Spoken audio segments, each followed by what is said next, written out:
And we also thought that it would broaden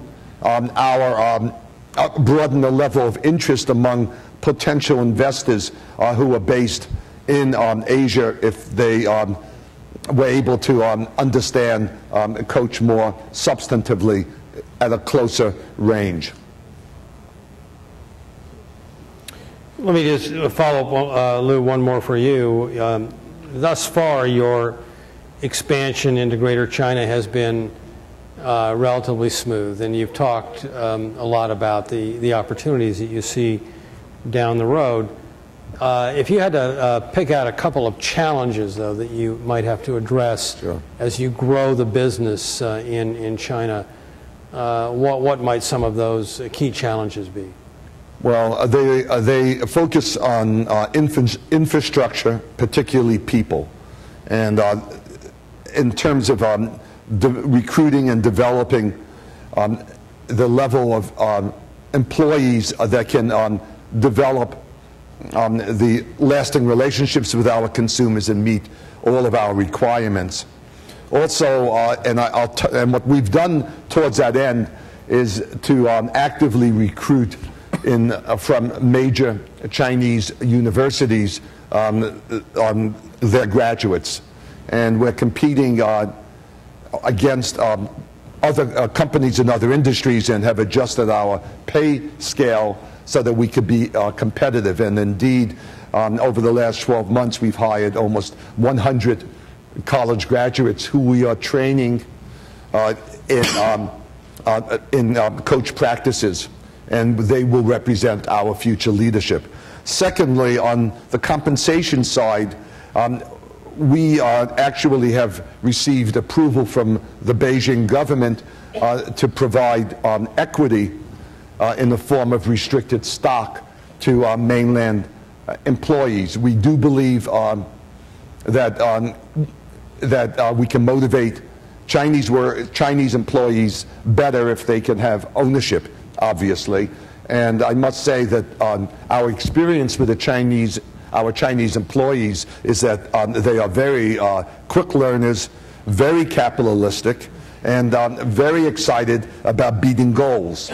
And so we implemented an equity program down to store managers across China. And so the area of people, recruitment, training, compensation, and the supporting infrastructure. And we're pacing our growth. We could open profitably twice or three times the number of stores that we're opening a year. But we do believe the success of Coach depends on building strong, lasting relationships with consumers one at a time. So we're very focused on the four-wall experience because, as I said earlier, consumers are shopping, they're also browsing and they're discerning, and they are looking for not only excellent products, but they're looking for a level of authenticity from the staff. And we're working hard to create that. Yeah, that's terrific. I hear you talk, and I'm dying to ask you one final question on this key point, Lou, and that is, you're a global company, global platform, global workforce, and you just talked about your success in hiring graduates of Chinese universities. How do they stack up against graduates of other universities that you're hiring around the world? That's a good question. I would say they stack up very well. Very, very well. They're very quick studies. They're actually very mature for their years. They're very eager to learn, very inquisitive. They're prepared to work to get the job done no matter what's required. Very earnest, high levels of integrity.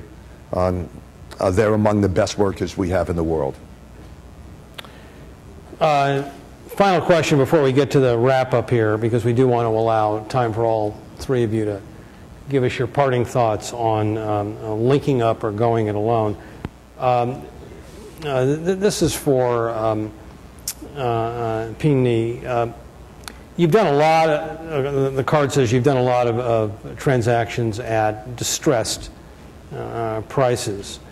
And the question says here, how much of your success is buying at the right price as opposed to really figuring out strategically what the manufacturing business needs in the United States or in China?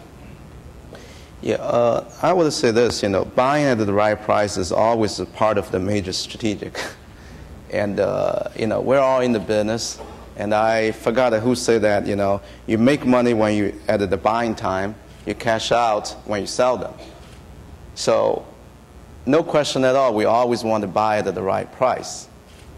But buying cheap doesn't mean that we can't have a good company.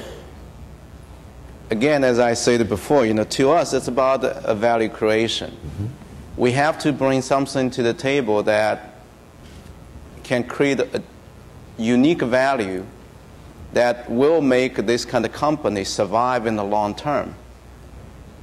So from that perspective, you can do once when you buy at the right price, but if the company cannot be changed in a way that it can compete on a global basis, it can survive in a tough competition, it doesn't really matter. If you buy at $1, you still lose that $1. If you buy at $10, you lose that $10.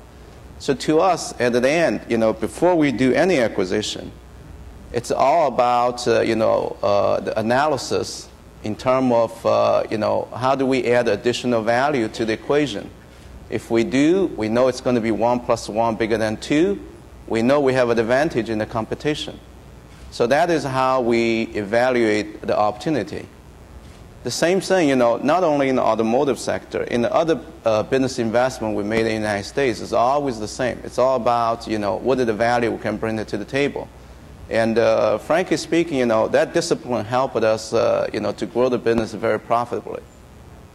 All right, thanks very much. We are now at the end of this session. I think you'll agree it's been really a great exchange of views. But before Lulu comes up and steals the microphone, I want to ask each of these gentlemen just to give us maybe 1 or 2 bullet points on key lessons looking to the future on linking up or going it alone, U.S., China. And Dominic, let's start with you. Well, and be brief. Sure. As I talked about earlier, that I'm positive about as long as U.S. and China work together, creating jobs, it will be beneficial not only to U.S. and China but globally. But most importantly, I do feel that America have one additional issue they need to work on is education. And I think that, if we look at the education system today versus maybe 40, 50 years ago, in public school particularly, we have a very, U.S. is losing that battle. And until we get the education system back on track, that our high school students are actually capable to take advantage to the best universities in the world, which is in the United States, until our high school students are able to be capable to take advantage of it and be able to sort of learn the skills so that we can take on these high-end jobs and so forth, I think we are going to be in all kinds of trouble many years from now. So it's just something that I do feel that, as we talked about earlier, U.S. have something internal that we need to work on, and I think the number one thing is education. Thank you. As a professor now at Yale, I'm going to invite you to come to one of my classes. Lou. I'm actually interpreting your question differently when you say doing a loan or with someone. The way I've interpreted your question is whether companies going into China or into the United States should do it alone or with other companies from a collaboration, partnership basis. I do believe it's crucial that all companies understand the local consumer. And I do think there are advantages in partnering, at least in early stages, with companies that have that knowledge and also have logistical capabilities that can speed your learning curve. As companies evolve, and in the case of Coach, we had a local partner, and we benefited from the association, and they did as well.